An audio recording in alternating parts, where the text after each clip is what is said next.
I'ma chase my dream. Yeah. Hello everyone, welcome back to my channel. I am Transparently D, where I'm keeping it transparent in the life of D.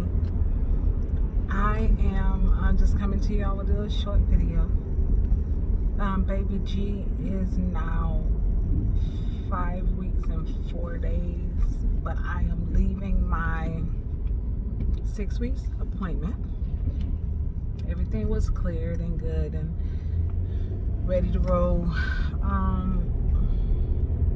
But I kind of just wanted to record this with how I feel right now. If you notice that my face looks a lot slimmer, it is. I have lost 31 pounds. I am currently breastfeeding. I do pump. I have the Willow pump that I've been using, and I do pump a lot. Not a lot, I'm lying. I do pump when I need to. And I, store the milk or whatever. But then we give it to him in a bottle when his dad wants to feed him, or I need to go somewhere or something like that. We give him the bottle. We also give him Gentle Ease, not because I'm not making milk, because I make a good amount of milk this time. But if I have not pumped, then we'll give him Gentle Ease. I just sat in the parking lot of my doctor's office for about 30 minutes. Because leaving the parking lot brought about the closure. The closure of this chapter in my life. The closure, or maybe me realizing that this is the very last time I'll ever be pregnant, or ever deliver a baby, and that the children that I have are the children that I have. And I have mixed emotions about that. And in a way, I'm like, oh man, I ain't gonna have no more kids. And I'm kind of sad about that. But then in another way, I'm very grateful.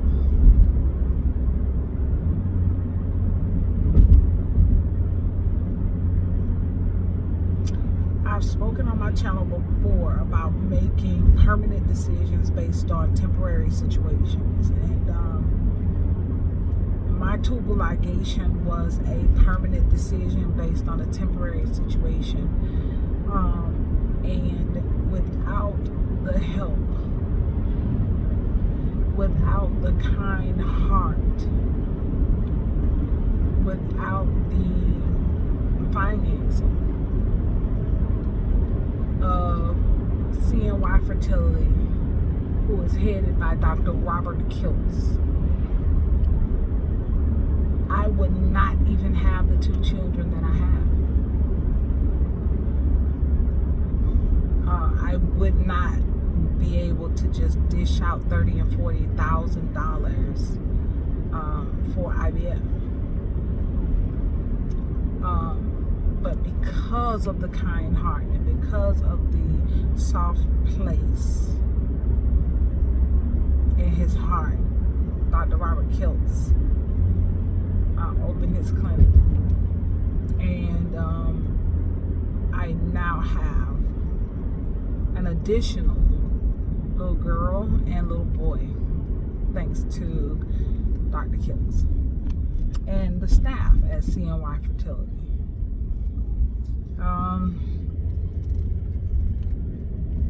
So as I close this chapter and start another chapter, it's sad. It's almost like a demise. I really feel like this part of me is dying. and I have to let it go.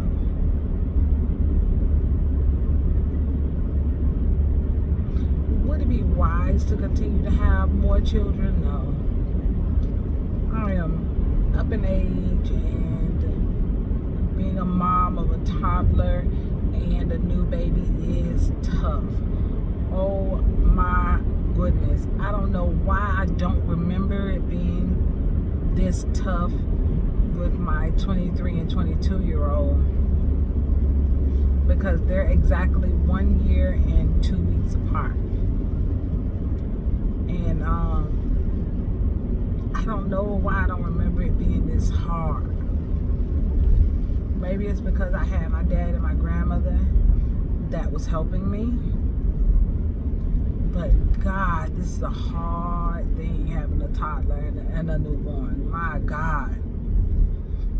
Skylar is a lot to deal with. She is a big girl. And she'll tell you, she said, Skylar a big girl. She talks about herself in third person.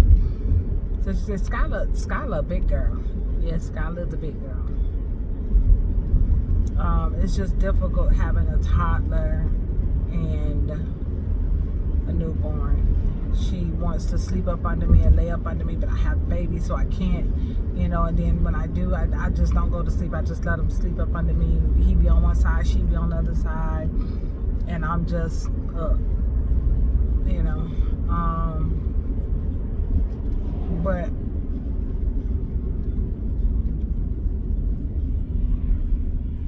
I don't know how I feel. I feel sad. I feel sad that I'm closing this chapter. But it has to be done. I cannot go through another pregnancy. So many things can go wrong with pregnancy. The baby can, pass inside of you. That can be chromosomal issues. Oh, sorry. Plus, I'm tired. I just don't want to go through that no more. The whole while I was pregnant, I was terrified that something would happen to him while he was inside of me, and there's no way that I could fix it. So I'm just exhausted with that. So I'm very grateful. I thank God that I was able to give Steven, his son, and his daughter. I am so grateful that I was able to embark on this journey of in vitro fertilization. And many of the friends, people that I call like friends, many of them I met while on this journey. I have people in my life that I've known 30 years, 40 years. People I've grown up with that don't know things about me that my IVF sisters know about me. So I appreciate the journey. I appreciate the experience. I appreciate the success with this experience. I did not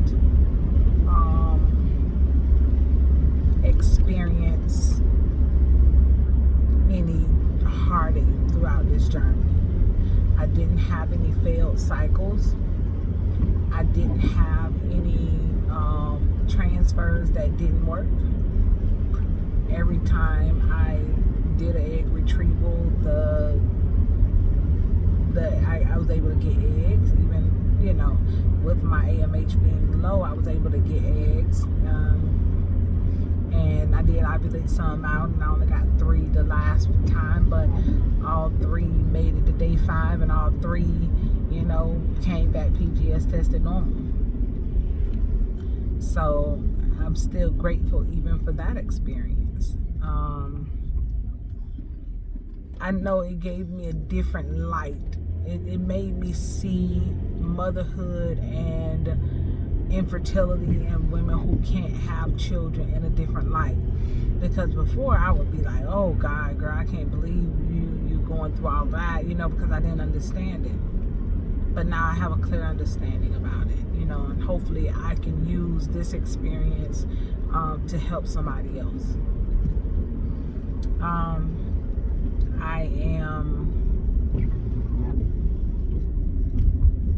Let's go this way.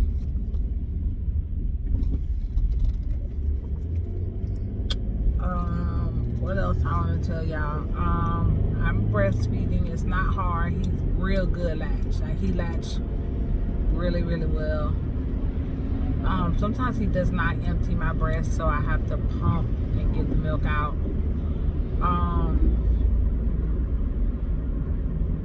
Last night was rough with the kids. You know, I have other things going on. I just don't know how much of that I want to share right now. But I had a great postpartum period. I was able to just sleep and just rest, and be pampered and taken care of, and the mister just cooked and made sure we ate and made sure that we had the food that we need, and you know, watch TV. I had to end up getting my gallbladder removed, and you know, he was there for that and walking me through that healing process as well.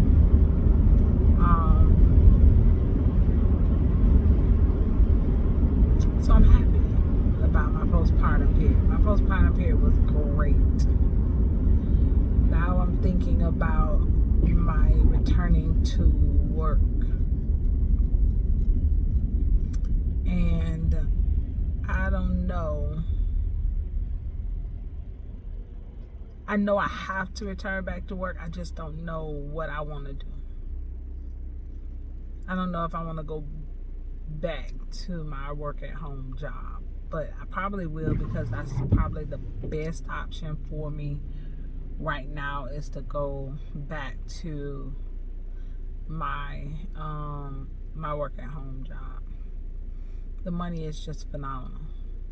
It's just so much money. Golly, how do you just give up that much money like that? You know what I mean? So because the money is so great, I'll probably go back to that job. That's where I'm on leave at anyway. I'm on paid leave. So I don't return to work until February. But I don't know how I feel about putting the baby in daycare. With everything that happened with Skylar, I'm very cautious about putting him in daycare. There's really only one daycare that I will consider putting him in, and he's on the waiting list for that daycare. He's next in line to be called for that spot, but she doesn't have a spot available right now. But that'll be the only place that I would let him go to the daycare at.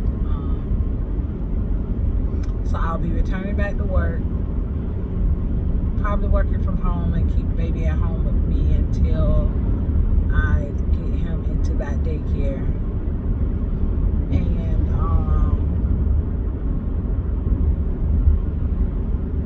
I don't know if I'm gonna stay out until February. I'll have to see. But I just wanted to make sure that I document this, because I want to remember how I feel in this moment. Because hands down, I just feel like crying.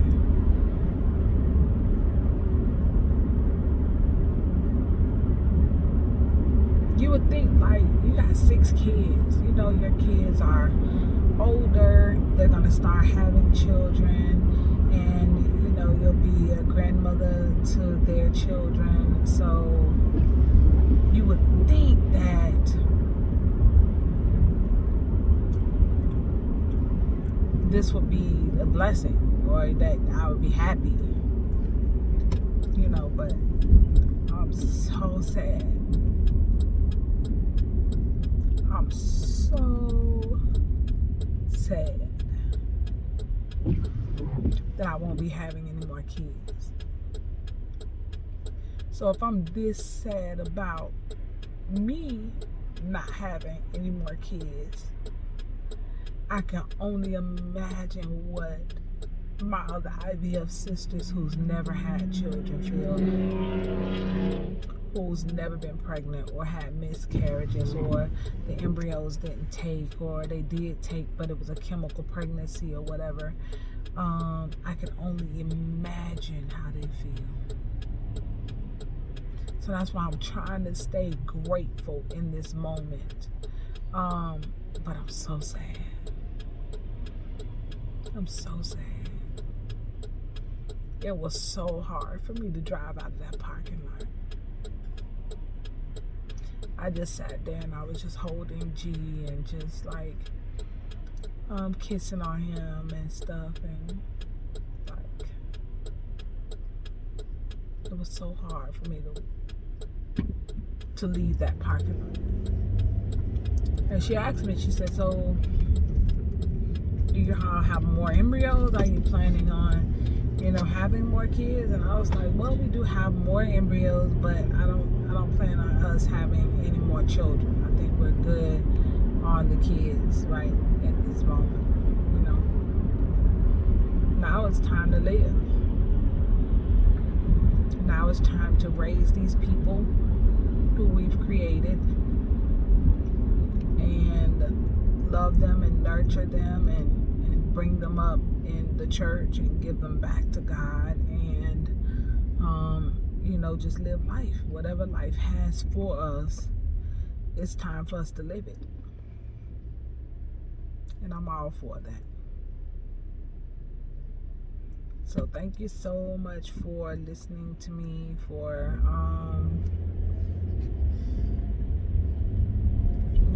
running on this journey with me. I know I haven't put up my birth vlog yet. It's just so emotional for me.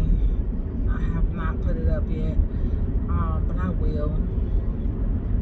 And I just appreciate you all for going on this journey with me.